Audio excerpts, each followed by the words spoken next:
Bonjour. C'est vraiment très intéressant par rapport aux enfants également.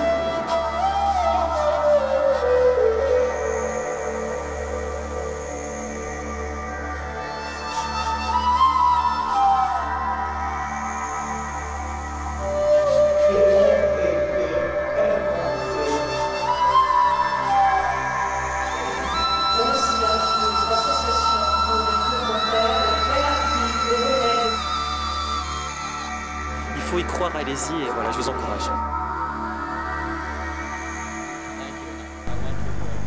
Je vais exprimer mes remerciements aux organisateurs de ce congrès pour m'avoir invité ici. Je vais vous dire que la présentation du Dr Nataf est tout à fait dans le ton de ce que je vais vous dire. Je vous suggère de reprendre son récit sur cassette, vous la repassez au ralenti chez vous et de bien l'écouter à nouveau, car lui et moi ont tellement de choses en commun. Je suis sûr que ces étudiants l'appelaient Rapide Robert. Quand j'étais dans l'enseignement comme professeur, il m'appelait pas le rapide. Comme maintenant j'ai vieilli, je vais essayer de vous parler plus lentement pour ne pas parler comme je le faisais lorsque j'enseignais. J'essaie de passer le transparent sur l'écran. Chaque transparent sera écrit en anglais. Elle sera présentée pendant quelques temps, puis d'autres seront présentés en français. Cela vous permettra peut-être de me comprendre. J'ai payé beaucoup d'argent à mes étudiants en post-gradué pour faire cette traduction. Maintenant, je vais essayer de lier ce qu'a dit le Dr Nataf avec la toxicité du mercure. Vous allez voir un lien direct des effets du mercure. Les enzymes sont impliquées dans la méthylation des processus dont il a parlé. Pour ceux d'entre vous qui sont ici, j'ai une guerre ouverte qui continue avec l'Association des dentistes américains, et en partie ceci est dû parce qu'ils disent que le mercure ne provient pas des amalgames dentaires de la bouche. Montrez le transparent précédent, s'il vous plaît. Si vous allez sur le côté gauche de l'écran, vous pouvez voir le site d'une vidéo sur la dépose d'un amalgame dentaire d'un quinquagénaire. Il n'y a pas de doute à ce sujet. Et si vous consultez la littérature à ce sujet, et nous l'avons fait à maintes reprises, vous trouverez aussi un film intitulé « Mercure, science et politique » que nous avons fait dans notre école. La politique est plus occupée à contrecarrer notre action et plus occupée à d'autres choses que de se soucier d'enlever le mercure de notre bouche, de la dentisterie, de la médecine, que de faire de la science.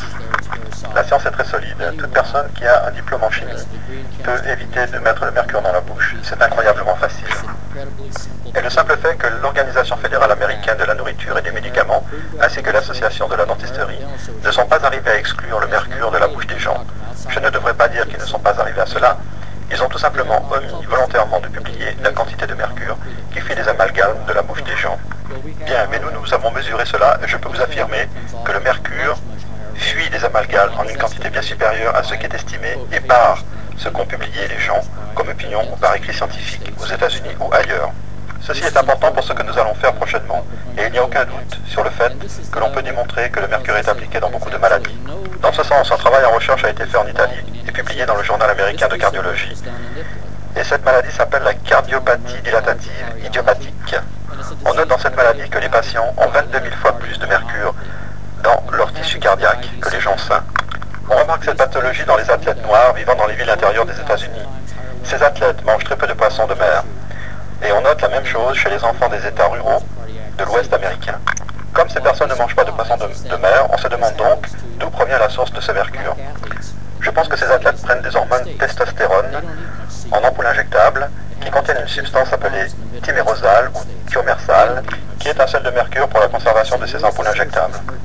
Ces personnes ont aussi beaucoup d'amalgame au mercure dans la bouche. Mais de toute façon, il sera pour eux impossible de survivre avec une quantité de 178 000 nanogrammes de mercure dans leur tissu cardiaque par gramme de mercure injecté par vaccin. Par cela, on peut dire que le mercure est impliqué dans beaucoup de maladies. La mise en évidence de cela a été réalisée par le Dr Mark Paxo aux États-Unis, qui est associé à la société SafeMind, et c'est cette étude unique en son genre qui m'a convaincu que nous devions regarder de plus près sur ce problème du mercure, et ceci remonte avant 1980, lorsque nous avions aux USA une incidence de l'autisme dans la population américaine égale à celle du Danemark aujourd'hui, soit environ 4 à 5 cas d'autisme pour 10 000 habitants. Lorsque nous avons commencé notre programme de vaccination aux États-Unis, nous avons vu une énorme augmentation de l'exposition au thiomersal, avec en parallèle une augmentation significative et importante de l'autisme. Ceci représente un lien direct de cause à effet dû à la présence du thiomersal. C'est une chose que vous devez mettre en évidence si vous dites qu'il y a un élément de causalité. Bon, on peut dire que ça ne prouve rien de manière absolue, mais Je suis moi convaincu que c'est un élément que nous devons suivre comme piste à explorer. Je dois aussi vous préciser que nous faisons la première vaccination aux États-Unis le jour de la naissance. C'est un fait établi que le nouveau-né reçoit entre 30 et 75 fois la dose minimale du seuil de toxicité du mercure en une seule vaccination. Ce niveau de mercure dite non toxique est déterminé par l'organisme EPA basé sur la quantité dite tolérée de mercure que vous absorbez quand vous mangez du poisson. Les médecins savent que votre intestin est votre première défense contre le mercure. 2 tiers de la méthionine qui enlève le mercure se trouve dans l'intestin. Si vous dépassez la capacité de défense naturelle de cette barrière, la quantité de mercure énorme que vous recevez en une seule injection peut être désastreuse pour votre santé.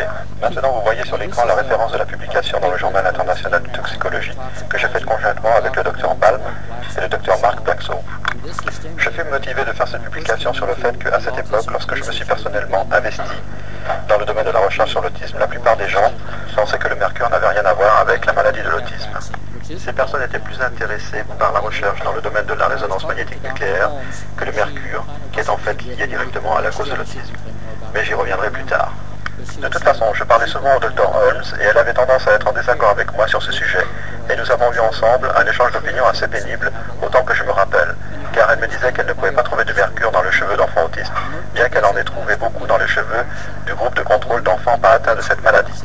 Pour cela, vous devez comprendre la dynamique biochimique du mercure. Le mercure ne reste pas présent, même pendant une fraction de minute, dans votre sang. Si vous connaissez la biochimie du méthylmercure, vous savez qu'il peut pénétrer immédiatement dans les lipides des membranes des cellules. Le sang représente à peu près 16% du poids de l'enfant et le mercure dans le flot sanguin va se partitionner immédiatement dans le sang. Le mercure que vous voyez, disons, 1 heure après l'injection et le mercure que vous voyez à l'intérieur des cellules liées au glutathion en utilisant l'enzyme glutathion transférase. Ensuite, le mercure est sécrété par un processus de transport actif parce qu'il ne veut plus partir. Il est sécrété par les sécrétions biliaires. 90% de cette forme est sécrétée par les selles biliaires dans les selles. 10% du mercure se fixe au cystéine libre. C'est ainsi qu'on le retrouve dans les cheveux. Le mercure donc, que l'on observe et le mercure qui entre dans les cheveux, qui entre dans la peau. Est-ce que vous m'entendez? Ça vient, voilà, la traduction vient. C'est le mercure tithiol qui est inclus dans les selles. Et j'ai dû me bagarrer beaucoup avec des gens. Ils ne voulaient pas aborder le problème des amalgames dentaires. Quiconque parle là-dessus aux États-Unis est aussitôt assimilé à quelqu'un de bizarre. Mais nous avons choisi de suivre le mercure dans les cheveux des enfants normaux et des enfants autistiques.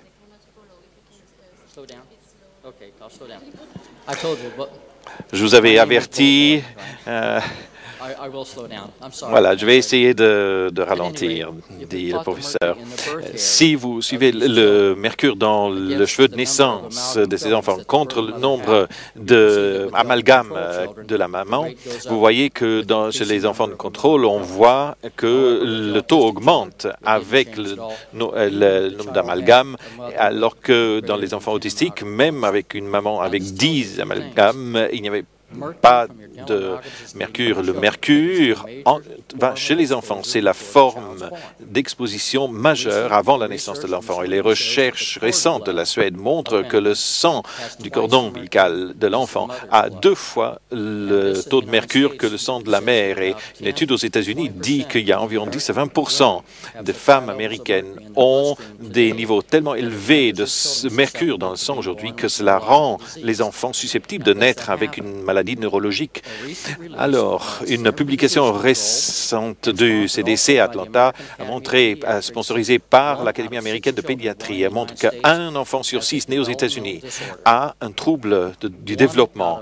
1 sur 166 ont des troubles du spectre autiste. Cela veut dire 60 sur 10 000, alors que le taux en Danemark est de moins de 5 pour 10 000. Nous avons agressivement vacciné ces enfants aux États-Unis. Nous avons exposé au mercure plus tôt et nous avons exposé beaucoup plus à cause de l'action du thymérosol. Il y a donc bel et bien un problème. Il s'agit maintenant de répondre à pourquoi est-ce que les enfants autistes ne le font pas. Et pardon.